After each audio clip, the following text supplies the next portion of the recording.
Welcome. We're going to talk a little bit about obesity in the child welfare system, and I'm going to go over fairly quickly 5 studies that I've already done in this topic, and give you a little background about where I'm coming from and where I'm hopefully going with my research. So many of you might not know that obesity in childhood is measured differently than when you go to the doctor. It's a percentile based on CDC norms, and greater or equal to 95th percentile for children is considered obesity, and between 85 and 95 is overweight percentile. And we also often look at high BMI or overweight obesity, anything greater than 85%. Weight problems in the child welfare system. In the 1990s, underweight was one of the big problems. We used to think of kids going into child welfare or being maltreated as being underweight, failure to thrive, and obviously that's not the case. Things have changed with that population, just as it's changed with everybody in the United States. So there have been a few studies looking at the prevalence of obesity. Steele and Bushi did a study in Utah of kids entering foster care, and the #1 medical diagnosis was overweight and obesity of children in entering foster care in Utah.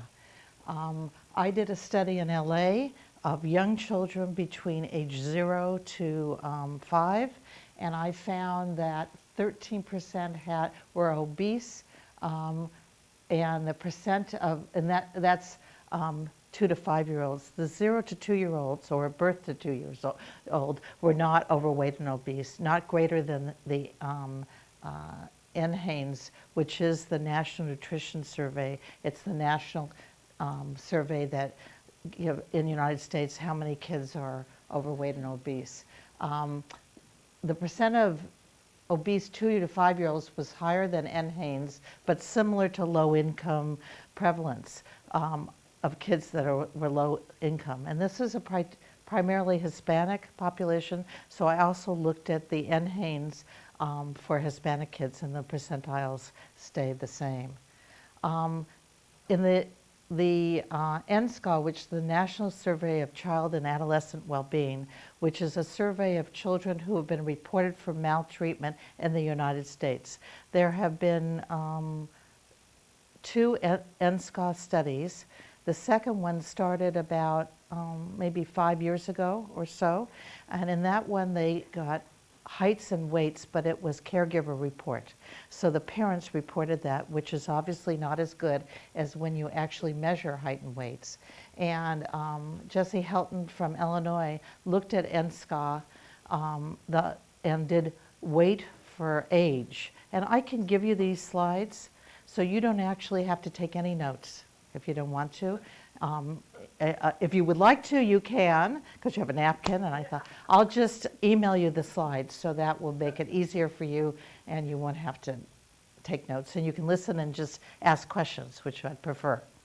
So in NSCA, he did weight for age, which is not quite a very reliable or valid way of doing obesity, but it's all he had.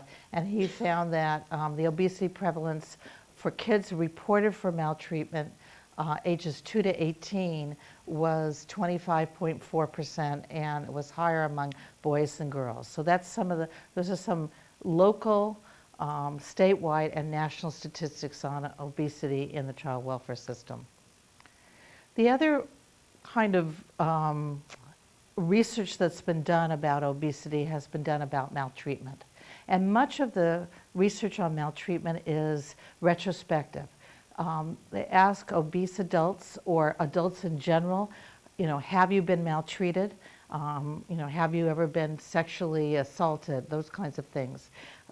Much less research has been done where they're looking at kids at the time cross-sectionally and looking at obesity and maltreatment.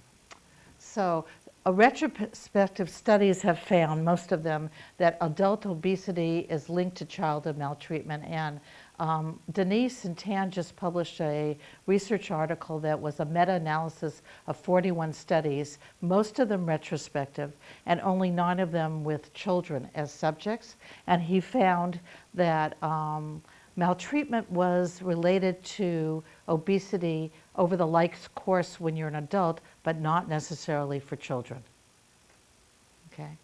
And that's controlling for other things like depression, anxiety, and those things. There have been 2 prospective studies using child welfare substantiated records of maltreatment.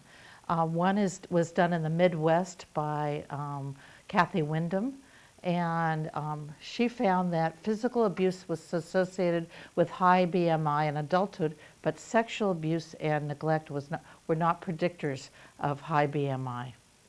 Now that's contrary to a lot of other research which has shown that sexual abuse, specifically highly related in women, is related to obesity. And you probably have heard of some of that research, or maybe not.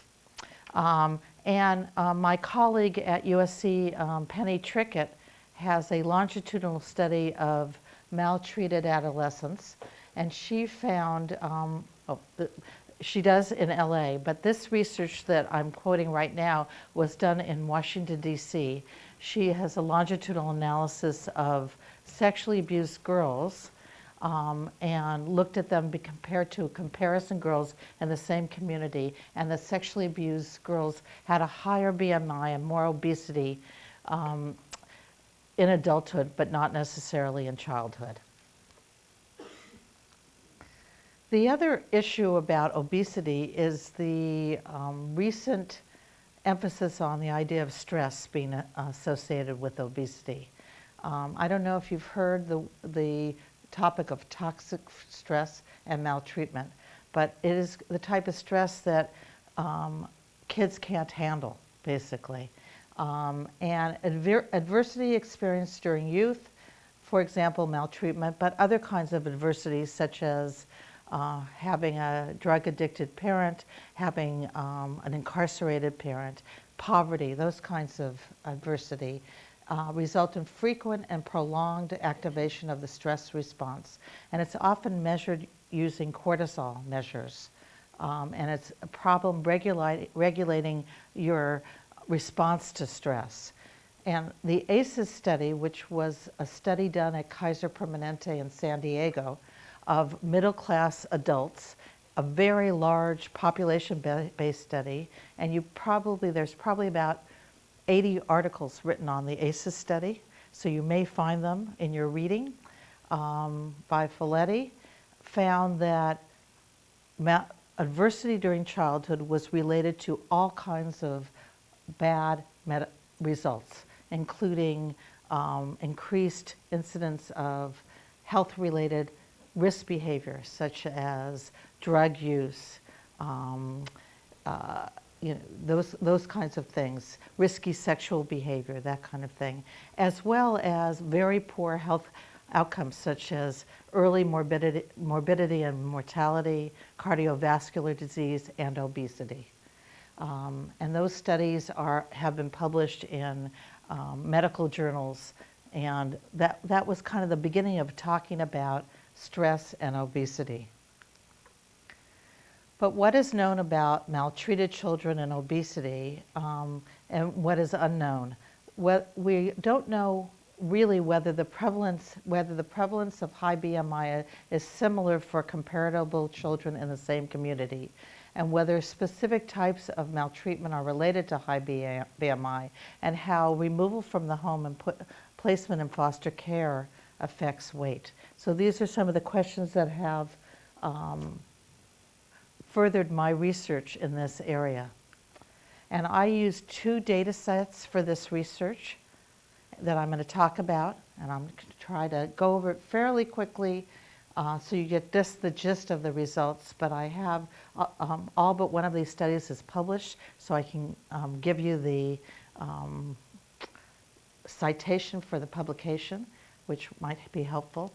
I looked at Penny Trickett's longitudinal study of young maltreated adolescents. And I looked at it cross-sectionally at the beginning and longitudinally. And I also looked at a medical clinic in Los Angeles. In Los Angeles, I don't know if you're aware, we have the largest number of children in the child welfare system in the United States. It is the only state that's bigger than LA County in terms of the size of the child welfare system is Illinois. So we really have a very big population. And in LA, we have clinics that serve just kids going into child welfare, that do their initial physical exams. And I've been doing research at one of those clinics, which is located at USC. Yes? Out of curiosity, so in New York, there's this like position in foster care that's taken that like kind of focuses on making sure families stay together. Yes, we do the same thing. Okay, so it's the kids in foster care are kids that need to be in foster care. It's not. Say again? So the kids in foster care kind of need to be in foster care? Yes. Okay. We also have that emphasis of reunited kids with their parents and keeping them family maintenance as opposed to putting them in foster care. Okay. It's kind of a nationwide thing, but awesome. Thank you. But I'm counting not just kids in foster care, but kids who have who remain at home with their parents but are receiving services, which I'm sure in New York that's the case too, right? Yeah. But all these kids, if they receive services from the child welfare system, have to have an initial physical exam within the first 30 days as recommended by the American Academy of Pediatrics and the Child Welfare League of America. So they all go to a clinic, a special clinic for kids that just serve kids in the child welfare system. And I've done 3 studies from that clinic using their medical records. Some thank yous. You always have to have thank yous to my co-authors on these studies, as well as my funding sources, including the NIH. So the first study I did was looked at the young adolescents in Penny Trickett's data, and I looked at the rates of obesity in both the maltreated adolescents and the comparison. And one of the things that she did is that she have comparison adolescents in the same, not just census tracts, but blocks within, so they have the same socioeconomic status. They're very similar in ethnicity, in age, in income, education, all those kinds of things. And I also determined, again, looking at whether maltreatment made a difference in terms of the type of, whether they were obese or not. And this is published in Child Abuse and Neglect. So I used Wave 1, which was collected between 2002 and 2005. And there were 303 maltreated kids aged 9 to 12 and 151 who were non-maltreated or comparison youth. And these variables for both YAP studies are the variables I used, which include age, gender, race, ethnicity, pubertal stage, using Tanner criteria, depression, anxiety, and the type of maltreatment. One of the things that Penny Trickett also did was she looked at not just the type of maltreatment that they came in to the child welfare where the referral was, but she looked at 4 years previous, the case records. So all the different kinds of times they were reported to child welfare and the types of maltreatment. And on average, kids had 3.7 reports prior to the one they came into the study with. So one had 17 reports prior to this report.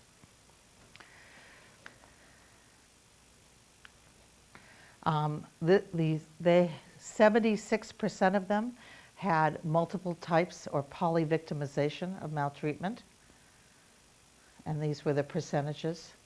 There were a few kids, 4 kids who were in the study but were really at risk for maltreatment because a sibling had been maltreated, so they're not included in this list.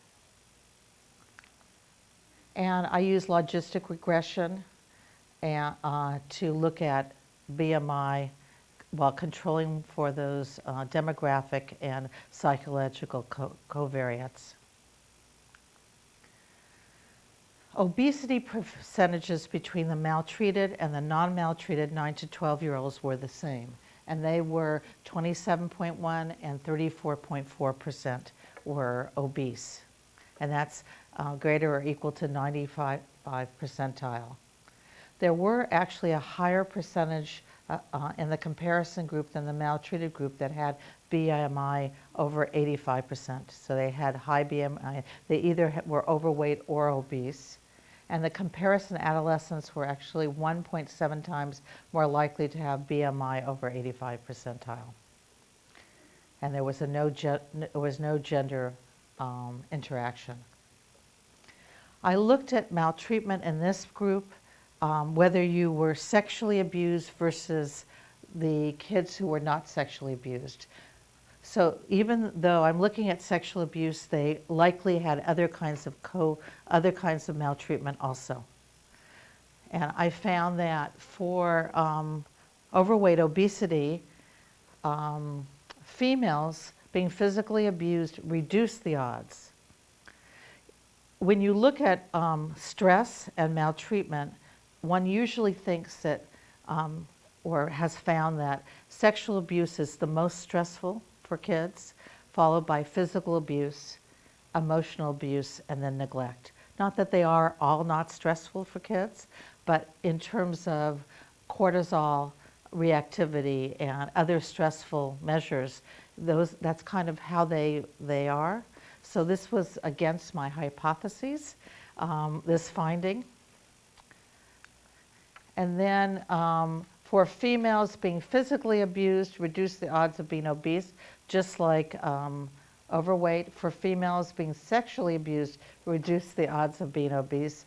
And for neglect, reduced the odds of being obese. So all these findings were against my hypotheses. But that's one of the reasons I think that the meta-analysis found that obesity was not specifically related to maltreatment. But even though that's the case, these kids were very obese, and they were more obese than the NHANES national statistics, but similar to other statistics that we have in LA in schools in terms of the obesity epidemic, specifically in the area in which they lived, which was kind of a south central, the eastern part of LA. It was also a primarily Hispanic sample. About 60% of were Hispanic and 88% were African American or Hispanic.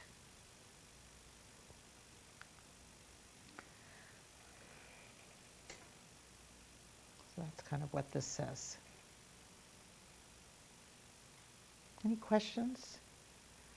Let me show you the next study, the longitudinal study, which is under review. It hasn't been published yet, but the gender relationship to obesity in adults is different. It was different than what I found, and it may be that maltreatment takes a while to cause the obesity. It's in itself. The longitudinal study, we looked at the BMI trajectory from age 9 to 22. And we did it by age as opposed to by individual. So that we looked at everybody who was 9 years old, everybody who was 10, 11, going up to age 22. And we looked at the same 4 types of abuse and neglect, and we looked at them compared to other types of maltreatment as well as the comparison group. I did separate the maltreatment group a little differently in this one. I looked at everybody taking that idea of stress, everybody with sexual abuse versus everybody without sexual abuse. But then I took those people out and then looked at what was left, everybody with physical abuse and other co-occurring types of maltreatment, and then versus everybody left. And same thing for emotional abuse, and the same thing for neglect. And this made 4 separate groups where there was no overlapping of groups. And I used individual growth curve modeling and quadratic and linear, and I controlled for the same demographic variables and anxiety, depression, and pubertal stage. This is this is women or girls. The boys, there were no differences between different types of maltreatment or between the comparison and the non-comparison in the community. But in girls, generally, most curves kind of at age about between 15 and 16, 17, 18 kind of went down. And there were no differences between the total maltreated and the comparison. But there was a difference between sexually abused girls and non-sexually abused girls who didn't have any maltreatment. So in this, the darker is the sexual abuse and the comparison is the lighter. And you can see there was a statistically different curve for them. And the sexually abused girls continue to go up in weight, whereas the comparison girls about age 16 or 17 started to come down, which was kind of what everybody did in the study, but the sexually abused girls. So there is some theory about obesity being protective in terms of your body image and not having, the opposite sex look at you, and that may have gone on for this group. There's also a lot of research on binge eating and obesity, and binge eating is more likely in sexually abused girls than sexually abused boys. And binge eating also not only causes obesity, it perpetuates obesity. So that may be another possible explanation for this. But this kind of reinforces Penny Trickett's research she did just on sexual abuse, because we did not find any differences in the non-sexually abused girls. So we just said that. So these studies are in a very dense urban sample. I wasn't able to control for all the things you really want to control for in obesity research, which is parental weight status, because many of these kids are in foster care and they were not with their parents, and we did not have their parents' weights. And I used official child welfare records, and which may be different than if you ask people if they've been maltreated. So we talked a little bit about the CATCH clinic, which is a community assessment and treatment clinic in Los Angeles. And it's in right next to the county hospital in Los Angeles. It's one of the 7 hubs. Only takes kids who are in the child welfare system. And they are seeing upwards about 1,000 kids a year. So I was able to look at a lot of medical records with very valid and reliable heights and weights. And I looked at birth date, gender, ethnicity, exam date, recorded weights, and the maltreatment type that came from DCFS when they were referred to the clinic. So not looking at their previous records, just what came. So again, I tried to see for this very large sample whether there was any relationship between the maltreatment type and obesity. And this is published in Child Maltreatment. I looked at polyvictimization, which means more than one type of maltreatment, as opposed to only one type.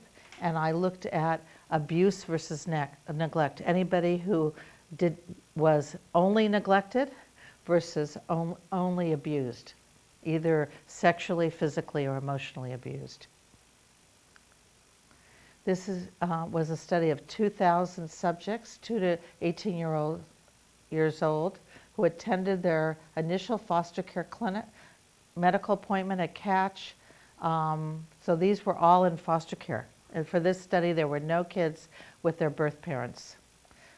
They were not pregnant, and they were all Hispanic. There were about 20% who were not Hispanic, but this made it I used a within group study, just looking at Hispanics, and I could compare it to the national statistics for Hispanics.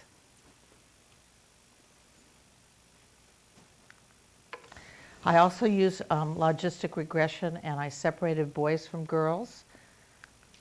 And the overweight obesity percentage here, let's see if I can, well, hard to see that.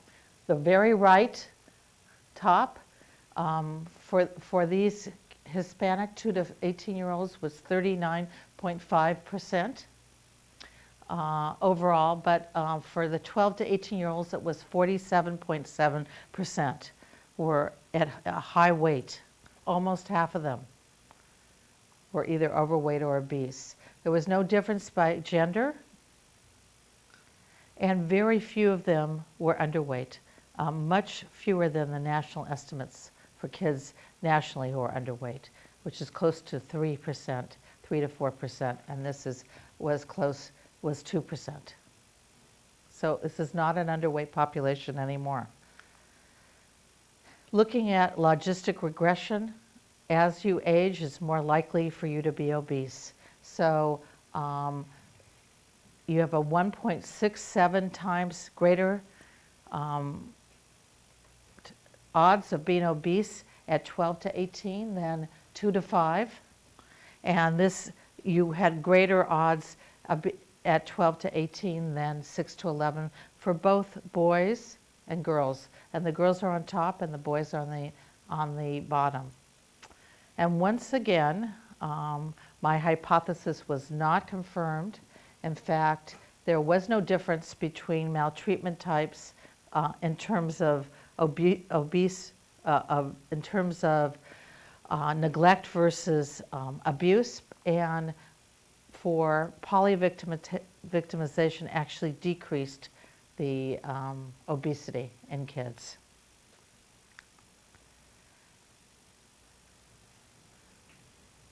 So nonetheless, these kids were more obese than national Hispanics, and we need to probably look at the community and family more than maltreatment itself in terms of looking at what's happening in the obesity of this population. I also got from the Catch Clinic a bunch of kids who were in long-term foster care. Is that what it's called in New York? Does anybody know that? Basically, they had permanency as their plan, and they were not adoptable, and they were not going to be returned to their parents. So they were considered in long-term foster care as their permanency plan in Los Angeles County. And this is published in Maternal and Child Health Journal, which is a public health journal. And I looked at overweight and obesity, and I looked whether placement types had anything to do with their obesity. So for us in California, there are many permanency options, and adoption, kinship guardianship, kinship long-term foster care, unrelated guardianship, unrelated long-term foster care in a family home, or long-term foster care in group homes. And long-term foster care nationally is the least best of those options. We had 312 kids aged 2 to 18, and this was from 2006 to 2010. And this is their first appointment in Catch, but it doesn't necessarily, they've obviously been in foster care for quite a long time to have, be in permanency in long-term foster care, because usually we try to get them adopted or return them home before that happens. But I didn't have their initial weights and heights when they entered foster care. So I used analysis of variance, chi-square test, and Fisher's exact test, as well as multiple regression. These are the demographics of the kids. We had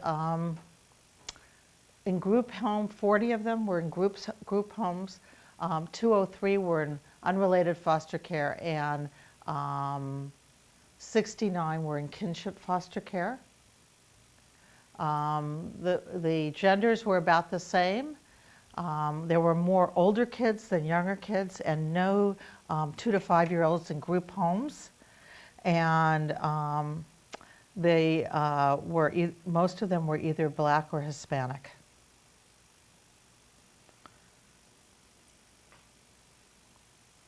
And there were more Hispanics in kinship foster care than other kinds of placements. This is the same statistics as I found for the Hispanic study, is that almost 40% of them were overweight or obese, but 60% in group homes were overweight or obese. So that's more than half, and the greatest percentage in group homes. And there's maybe a lot of reasons for that. It's not necessarily that the group homes are causing that, and I'm going to talk a little bit about that.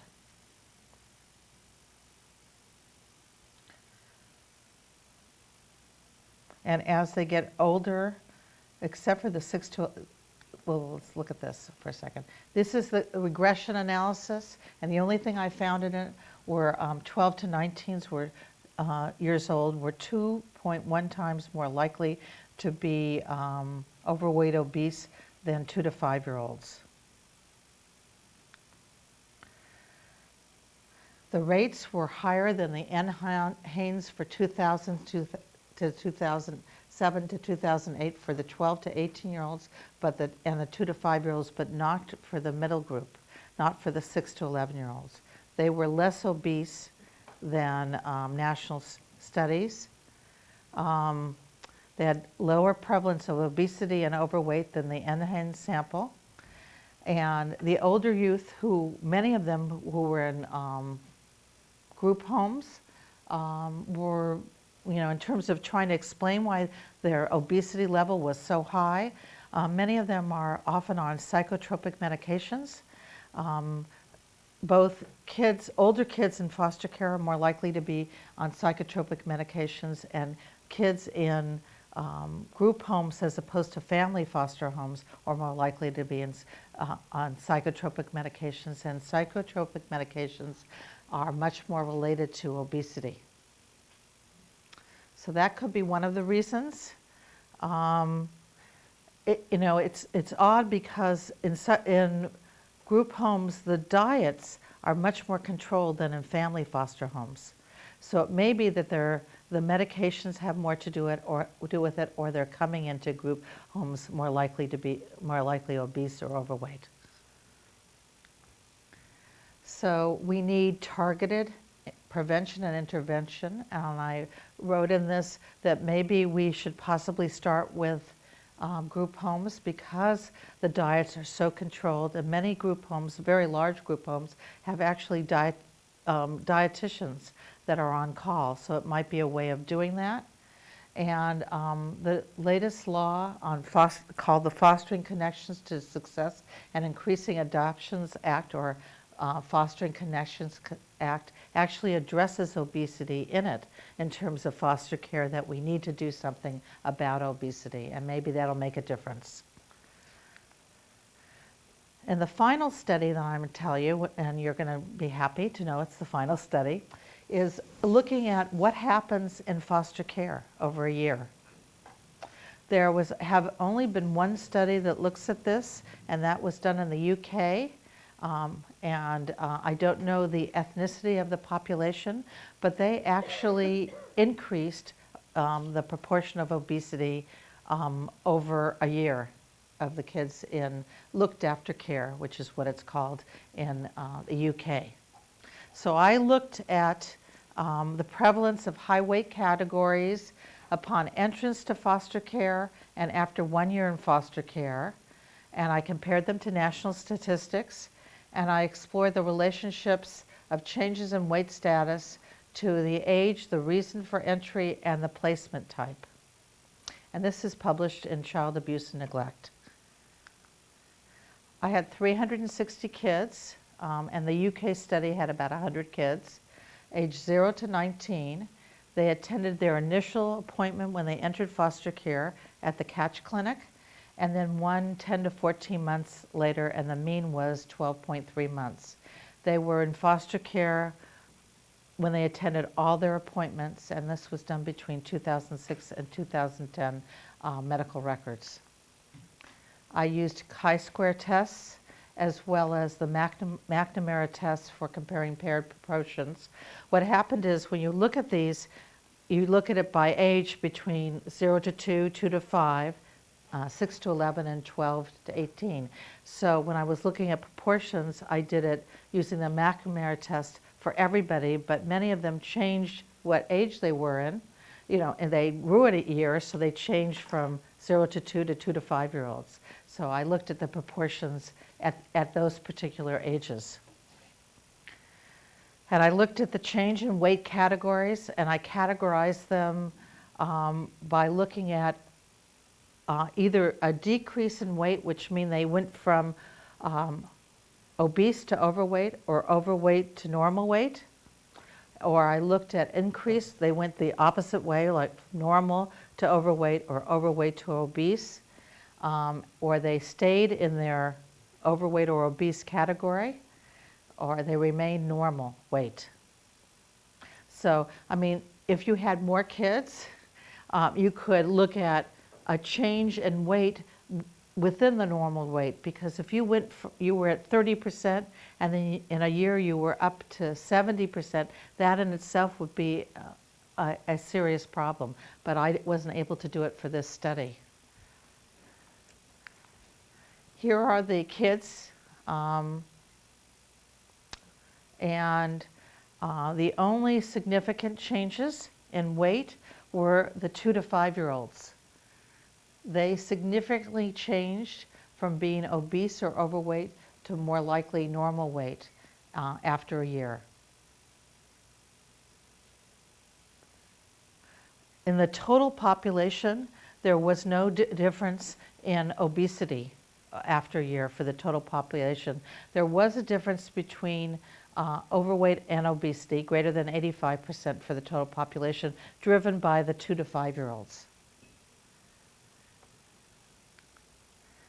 So I found that age predicted the change in weight category from year 1, from time 1 to time 2. Under 2-year-olds, they entered foster care, they were normal weight, and they stayed normal weight while they were in foster care. The 2 to 5-year-olds decreased their weight. The 6 to 11-year-olds increased their weight. They were more likely to become from normal to overweight or obese, or from overweight to obese. And the 19-year-olds came in overweight or obese and stayed that way. Placement was not related to weight change, and the only type of reason for foster care that was related was parental drug use, which I could not really explain why that was so. That's okay. We compared these categories to the national statistics. At time 1, for obesity, kids who were younger than 2 had a lower prevalence of obesity. 2 to 19-year-olds was higher, and overweight and obesity was higher for the 2 to 19-year-olds.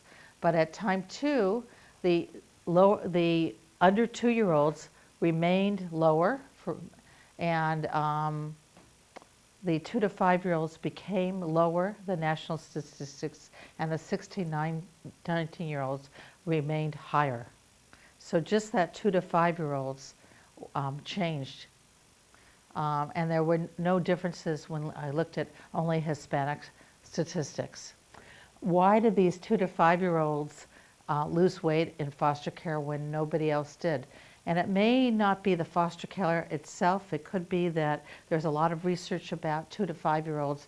They're much more active. They go to preschool. Many of them go to preschool. It's a time when generally kids who might have been obese when they were under 2 are not obese when they are starting to be active. So I don't know whether it was foster care that did that or it was just the natural progression of being more active in their lifestyles. I did not find any significant increase in the prevalence of obesity in foster care, nor did I find, other than the 2 to 5-year-olds, that kids in foster care actually lost weight.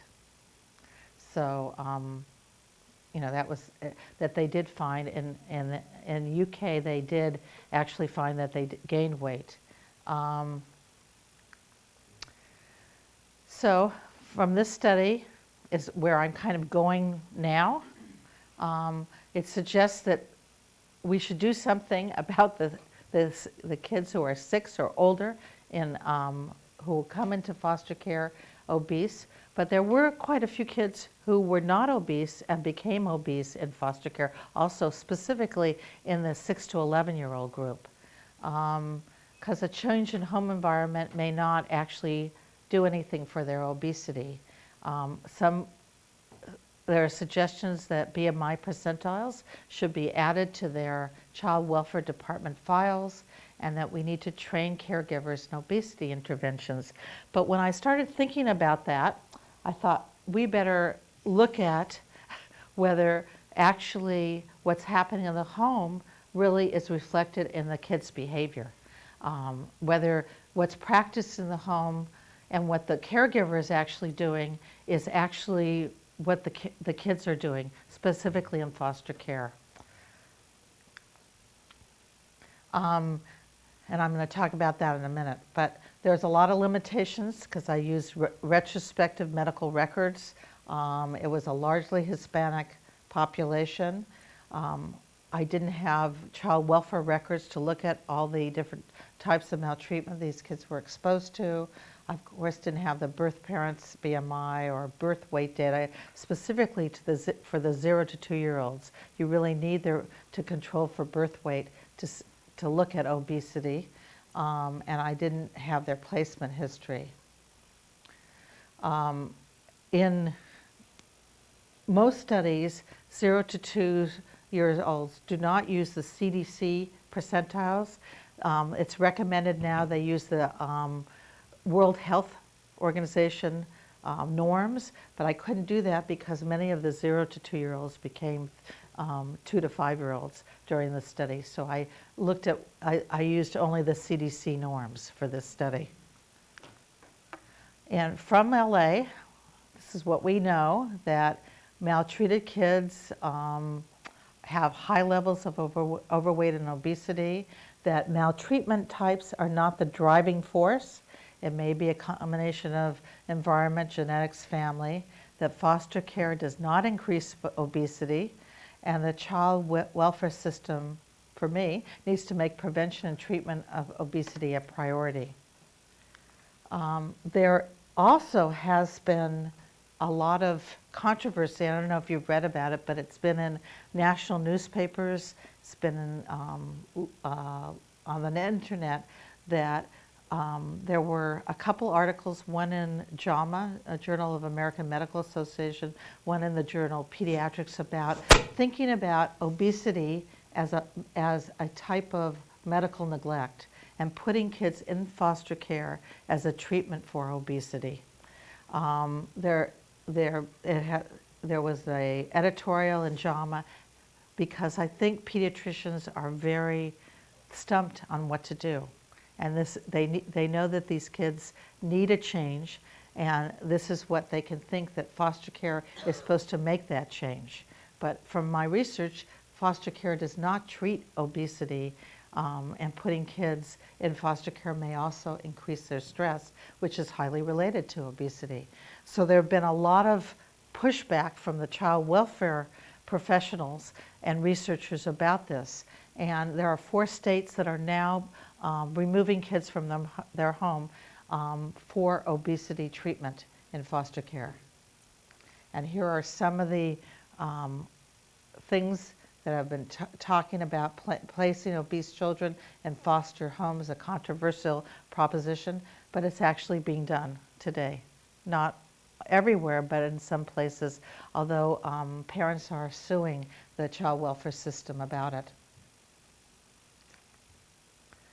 Where do we go from here? I'd like to hear your thoughts, but one thought that I have is, of course, sending a grant in to the NIH to study this, to look prospectively about what happens to both normal weight and obese children when they're placed in the home.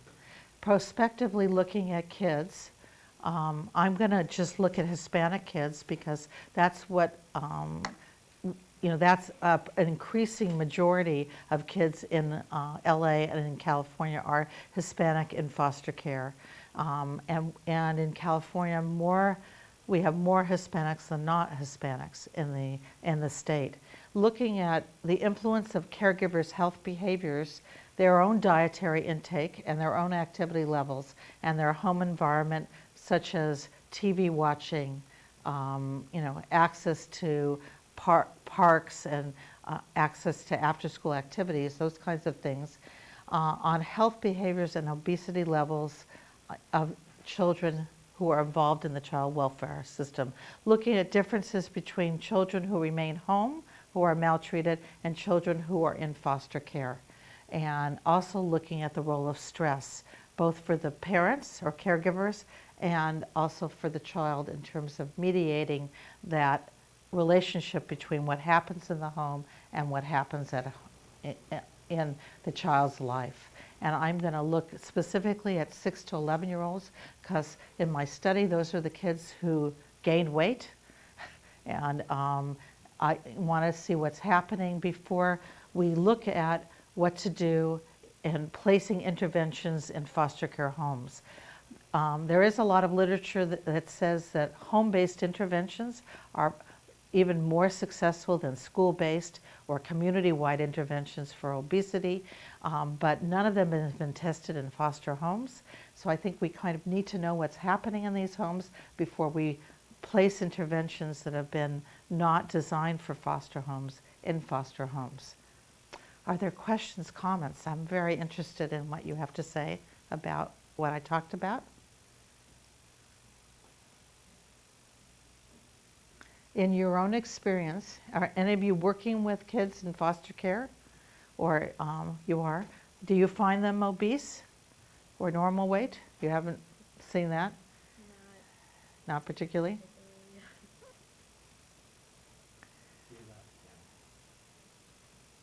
Yes?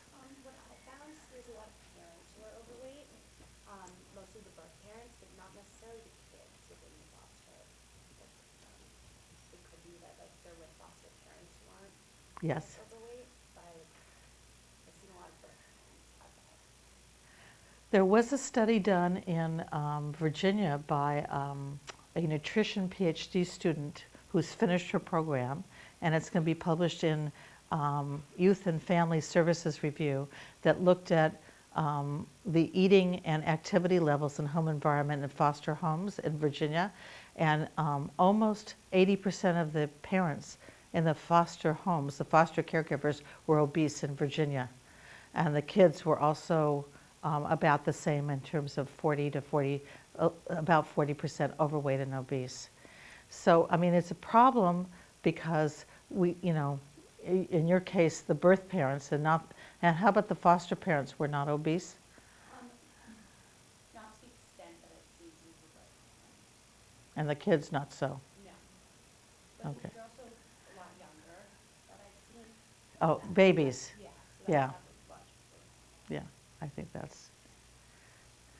In the school I work with, I definitely see more obese children in the school. But I also see a lot of like very small kids. I don't know if they're necessarily underweight, but there's one particular kid I'm thinking, he's 16, he's actually in the 8th grade, and he looks at the same size as some of the 6th graders. Mm-hmm. So there's like kids in both spectrums, so that's Okay. why I'm just like, I don't know if he's just like developing later. That Or can- maybe has some metabolic problem, or, Yeah. you know, we don't know. Yeah. Yeah. Any other questions or comments? I have a question. I have a lot of questions, but I'll just ask this one. You can ask them all. Predominantly you said the Hispanic you work in the LA Hispanic population. Primarily. I'm just wondering, are these recent, like immigrant families and children? Or I didn't have, most of the kids, the parents are often born elsewhere, but the kids are often born in LA. And the longer the parents stay here, the more likely they are going to take our lifestyle Yeah, and that's why be. I'm asking that, because like generally, immigrant children and families have better health status. Yes, they do. But these are parents that often have been here a long time. The kids are usually born here, so they take our lifestyle behaviors in America and adopt them, as opposed to the lifestyle behaviors of the grandparents or the parents. Yeah. So. Another question is, I'm thinking about your sample size of your subjects, the research participants. Most of them also, they basically, if I'm not, I'm just No, thinking, they're consuming breakfast at school, correct? yes, they're And almost lunch at all school. on. So basically, they're really getting one meal. I'm just, again, technically. Well, usually they get lunch at school, not always breakfast. Not always breakfast, right. Yeah, But if they are, but so always, they're getting almost, breakfast and lunch, and then they're yeah, getting dinner yeah. at home, dinner at Most of home. the schools in LA provide lunch and not necessarily breakfast. If it's in New York, New York City, it's the East Coast, like, there's a real push for breakfast as well. And Yeah, breakfast, yeah. You can come in late, you can have breakfast at your desk. Oh, okay. Yeah. Junk too, right? Not necessarily, it's trying to improve it. They generally in LA get lunch and not necessarily breakfast. But they still, when they come home, 1 second, I'll ask. It's really what's in the house. It's on the weekends. It's, Oh, yeah, no, I'm just trying to. you think of other ways of doing things, yes? Yes. Did you look at some of the communities these children live in? Because for the children I work with, their parents don't let them play outside because of the dangers. Like, a lot of kids do get shot because of violence that happens, Sure. and that's a lot of reasons why the kids are obese, because they aren't being active as they should be. Kids need, I think, like an hour a day of activity at least 5 days a week, I think, is like the last thing I heard. And so kids in these more violent neighborhoods aren't getting that. Yes, know if the kids- you're absolutely right. These are low-income neighborhoods that are violent. I don't know whether I can compare the violence in LA to the violence here in New York, but I mean, we have very poor neighborhoods in LA and many gangs, just as you do. So whether the parks are really available is something I'm going to look at. Okay. And it's a very good point. So when I do this, should the NIH choose to fund me, I'm going to have the kids in the same neighborhoods who remain at home and who go into foster care to see if there is a difference in terms of what foster care can do for these kids. But you're right. The recommendations for exercise sometimes cannot be done because of where they live. Absolutely. But this group home, and the finding on the group homes being somewhat better, is that potentially related in that do they have higher levels of activity if they're in group homes versus? Well, they were more obese in group homes. Okay. They were 60% of them were overweight or obese, but they were an older population. And I didn't have their medication history, which I hopefully will get. Did you have pubertal status? Or I didn't have well, pubertal status because this was a retrospective medical record study, so I didn't have pubertal status, which is important to control for. So I only could do the prevalence of obesity based on age, gender, ethnicity, and placement. So absolutely, that may be some of the reason that, that they were so overweight and obese in the group homes. I was gonna say about like what I see in our group homes is one, like a lot of the times the teens that end up in group homes versus families are more difficult to begin with.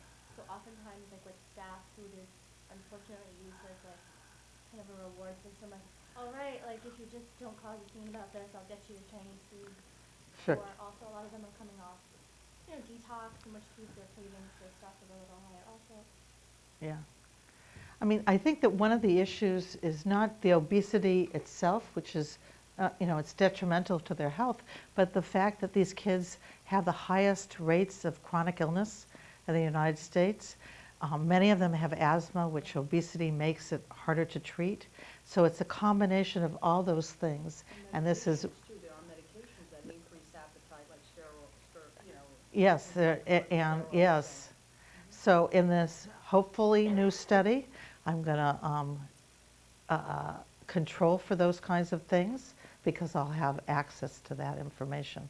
Not just psychotropic medications, but steroids and other kinds of medications that cause weight gain. I'll have more information about that.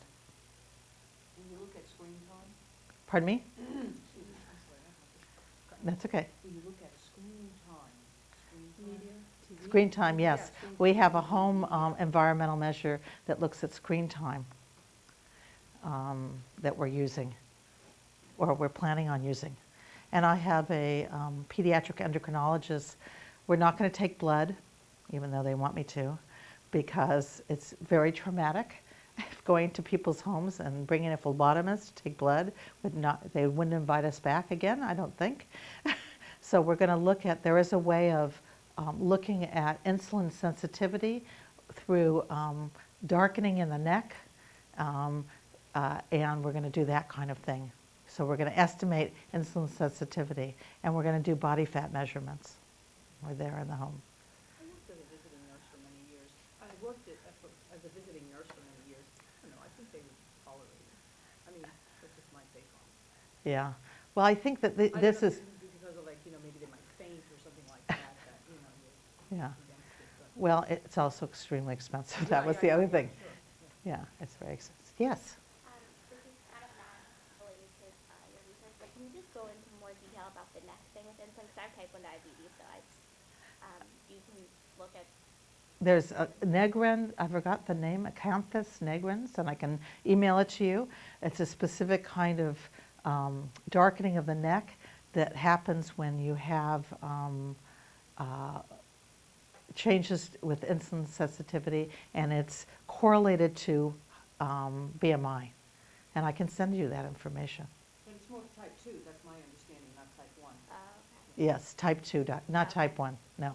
Yes. And these are the kids that potentially could get type 2 diabetes, not type 1, not genetic. Can you remind me about, so from the very first study, you use the YAP, I think it was? Yes. You have children from the same census tract, is that right? Same, not just only census, same blocks, Same census block.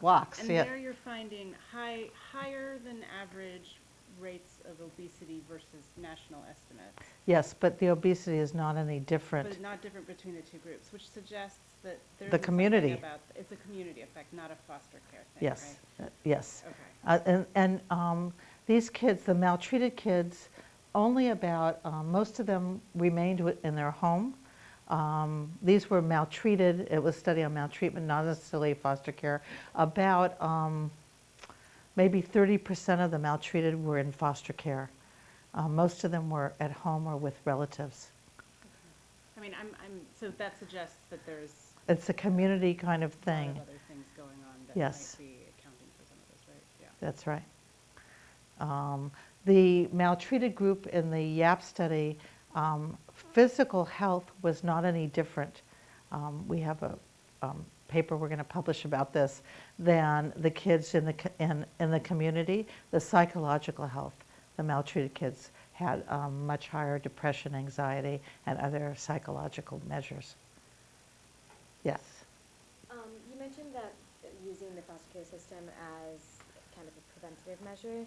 Could you expand on that a little bit? Or so you're saying 4 states do that? So is childhood obesity in and of itself considered abuse, or? It's called, yes, it's medical neglect. And it's not just obesity, it's obesity that's coupled with medical consequences, like type 2 diabetes. Some kids get apnea from their obese, or not being able to breathe at night, difficulty sleeping, all kinds of other medical problems as a result of the severe obesity, not just 95% and above, usually more like at the very top, 99%.